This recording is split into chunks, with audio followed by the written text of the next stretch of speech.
The ethical dilemmas of autonomous cars.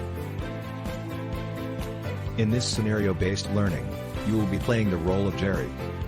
This is Jerry, a 35-year-old software developer who wants to buy a level 5 autonomous car. But, he never actually did any research on the autonomous car, so he is hoping the car dealer can explain it to him. Jerry walks into an autonomous car dealership place. Hi, how may I assist you today? I want to buy an autonomous car, so I want to learn more about it. First you must understand autonomous car have 5 levels. Level 0, no automation. This describes your everyday car. Just your ordinary cruise control to help with long-distance driving and minimize the risk of a speeding ticket from a lead foot.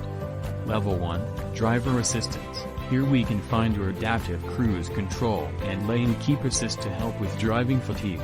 Adaptive cruise control will keep a safe distance between you and the car ahead of you by using radars and/or cameras to automatically apply to brake when traffic slows, and resume speed when traffic clears. Lane keep assist will help nudge you back into the lane should you veer off a bit. These systems will assist drivers but still require the driver to be in control. Level 2, partial automation. This is where it gets a bit more interesting. Although the driver must have hands on the wheel and be ready to take control at any given moment, Level 2 automation can assist in controlling speed and steering. It will help with stop-and-go traffic by maintaining the distance between you and the vehicle in front of you, while also providing steering assist by centering the car within the lane. Level 3, conditional automation. Level 3 autonomous vehicles are capable of driving themselves, but only under ideal conditions and with limitations, such as limited access divided highways at a certain speed. Although hands are off the wheel, drivers are still required behind the wheel. A human driver is still required to take over should road conditions fall below ideal. High automation. Level 4 autonomous vehicles can drive themselves without human interactions but will be restricted to a specific area.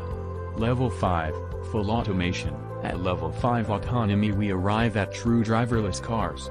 Level 5 capable vehicles should be able to monitor and maneuver through all road conditions and require no human interventions whatsoever, eliminating the need for a steering wheel and pedals. Combine a Level 5 autonomous car with a capable voice assistant. Wow, that is a lot of information. What about the decision-making process of the car? If I had an accident, do I have any liability? You don't need to worry about liability.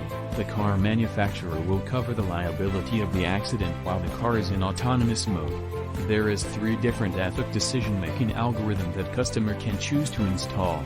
The 3 choices are an algorithm that would always save as many lives as possible in an accident, an algorithm that would save the passenger at any cost, or an algorithm that used statistical survey on moral dilemmas.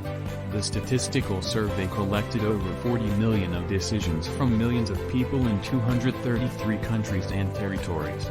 The results of the survey are generated moral dilemmas and collect information on the decisions that people make between 2 destructive outcomes.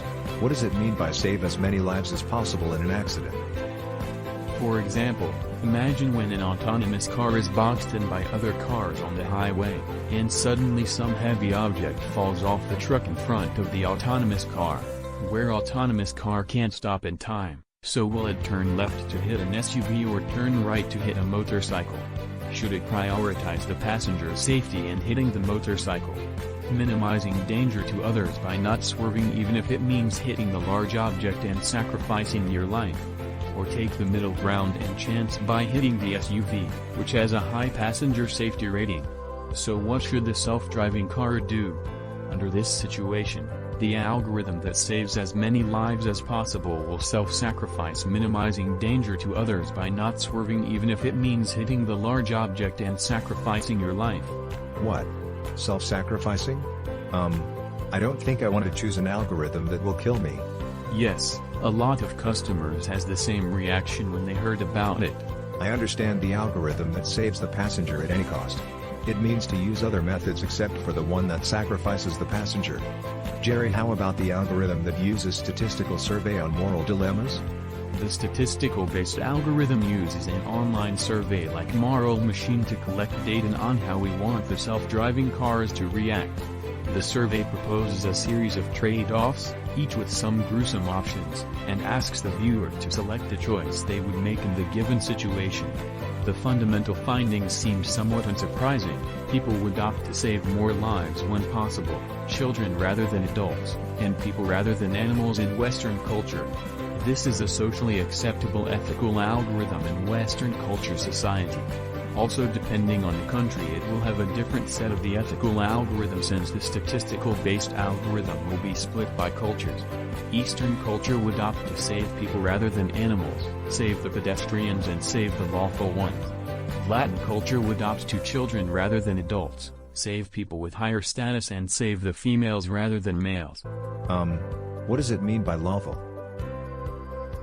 Okay, using the same example as before, imagine when an autonomous car is boxed in by other cars on the highway, and suddenly some heavy object falls off the truck in front of the autonomous car.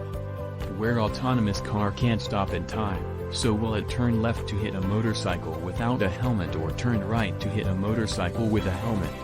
If you say the motorcycle with the helmet because she's more likely to survive, then aren't you penalizing the responsible motorist? If you instead say the biker without the helmet because he is acting irresponsibly, then are you doing street justice? Wow, I understand now.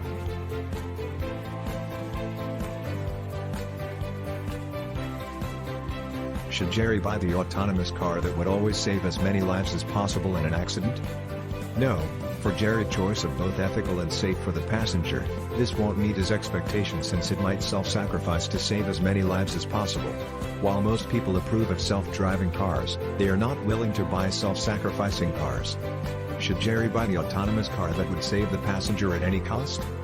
Yes, for Jerry's choice of both ethical and safe for the passenger, this will meet his expectation on the safety part. The ethical, on the other hand, will offend the public generals because it means sacrificing other people that aren't in the car. This is a social dilemma that companies have to make when they are programming the autonomous car. Even a big company like Mercedes-Benz once admits automated autonomous cars would run over a child rather than swerve and. Should Jerry buy the autonomous car that would make the decision on the statistical-based algorithm? It depends on which culture Jerry lives in. If it is in the Eastern culture, then yes, Jerry should buy the statistical-based algorithm. The Eastern culture would opt to save people rather than animals, save the pedestrians and save the lawful ones. They don't opt to save more lives when possible, which will less likely to self-sacrifice.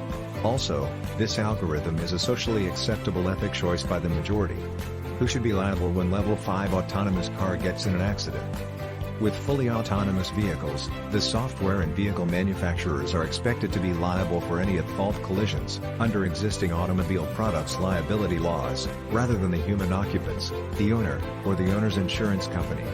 Volvo has already announced that it will pay for any injuries or damage caused by its fully autonomous car, which it expects to start selling in 2020.